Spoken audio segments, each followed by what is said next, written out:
विराट कोहली नहीं तो फिर उनकी जगह पर कौन? सरफराज खान, रजत पाटीदार, या फिर अजिंक्य रहाणे, चेतेश्वर पुजारा, या रिंकू सिंह? ये सवाल इसलिए उठ रहा है क्योंकि 25 जनवरी से India versus England 5 test match की सीरीज शुरू हो रही है। इस सीरीज को लेकर काफी एक्साइटमेंट बनी हुई है क्योंकि इंग्लैंड का बेसबॉल का जो गाना है वो काफी ज्यादा कानों में शोर मचा रहा है और इंग्लैंड काफी कॉन्फिडेंट के साथ आ रही है। लेकिन जब हैरी ब्रूक वहां नहीं है, मोहम्मद शमी हमारे पास नहीं है और इंडिया व्हाइट वॉश करने के इरादे से उतरने वाली है, तब ये खबर आती है कि विराट कोहली शुरुआत के 2 टेस्ट मैच नहीं खेलेंगे।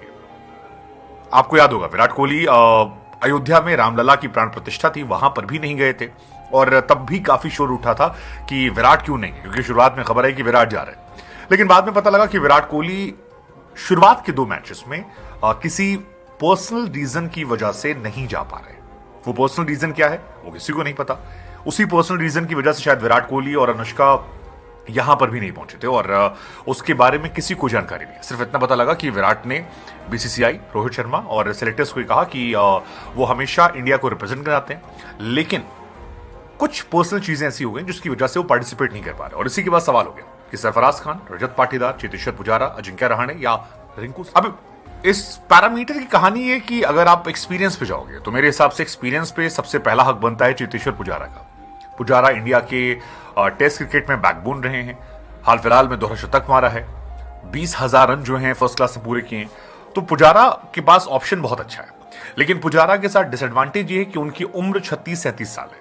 हालांकि उतनी उम्र तो रोहित शर्मा, विराट कोहली की भी है, लेकिन विराट और रोहित दोनों स्तंभ माने जाते हैं, इसलिए उन पर क्वेश्चन नहीं होते हैं। बाकी जो खिलाड़ी थे, शिखर धवन या फिर रहाणे या फिर पुजारा, वो उस कैटेगरी में नहीं है जहां पर विराट और रोहित है, इसलिए शायद उनको लेकर पैमाने अलग अलग होते हैं और ये पुजारा के डिसएडवांटेज में आ सकता है अगर पुजारा का सिलेक्शन नहीं होता है।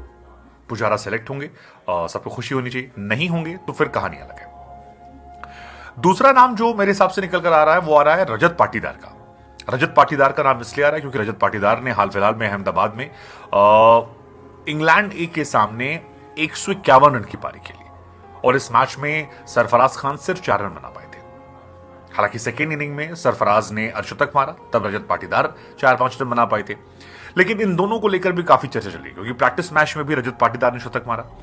प्रैक्टिस मैच के बाद जो फर्स्ट मैच हुआ उसमें भी शतक मारा। He is a wicket keeper also, so comparatively उनकी चांसेस बहुत ज्यादा है और उनको लेकर चर्चाएं जो हैं वो बहुत ज्यादा चल रही हैं कि रजत पाटीदार को मिला। ध्रुव जुरेल को मौका मिलने की बात चल रही है। ध्रुव जुरेल यार 19 मैचों में 790 रन बनाए, जो ठीक ठाक है, लेकिन उतने एक्स्ट्रा ऑर्डिनरी नहीं है जितना होना चाहिए। और इसी वजह से मैं कह रहा हूं कि पाटीदार और सरफराज को लेकर मेरी गट फीलिंग है कि ज्यादा चांसेस हैं।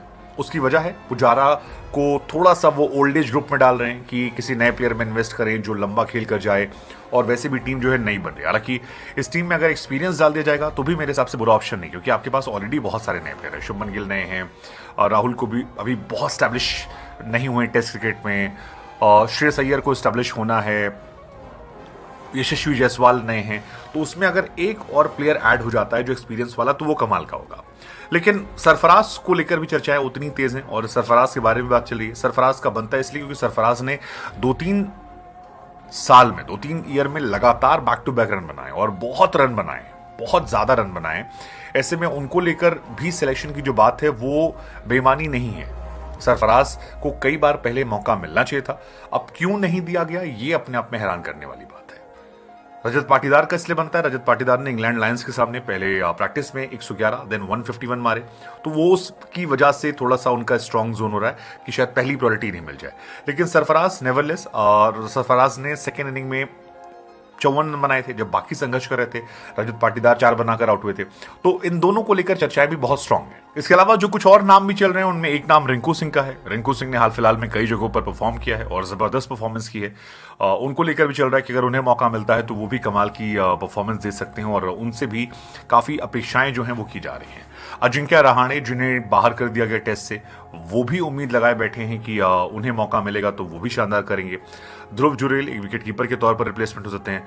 बट मेरे हिसाब से जिन 3 खिलाड़ियों का सबसे ज्यादा बनता है उनमें से एक नाम है चेतेश्वर पुजारा का, दूसरा नाम है सरफराज खान का, तीसरा नाम है रजत पाटीदार का। रजत पाटीदार को लाने का आपका एडवांटेज ये होगा कि विकेटकीपर बैट्समैन के तौर पर आप खिला सकते हैं। हालांकि विराट की गैर मौजूदगी में टीम में बाकी प्लेयर भी हैं, मतलब ऐसा भी हो सकता है शायद इनमें से किसी को मौका ना मिले और जो ऑलरेडी आपके पास एक्स्ट्रा प्लेयर थे उन्हीं में से कोई प्लेयर जो है वो टीम में खेल ले।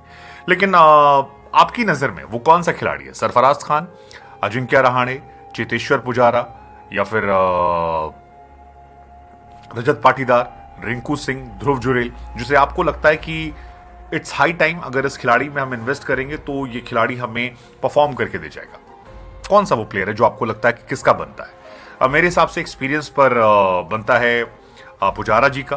रहाणे के ऊपर मैं उन्हें प्रायोरिटी दूंगा।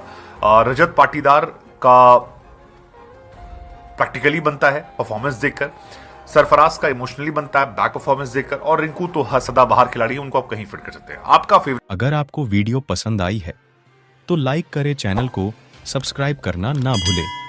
इस समाचार का श्रेय शुभंकर मिश्रा को जाता है।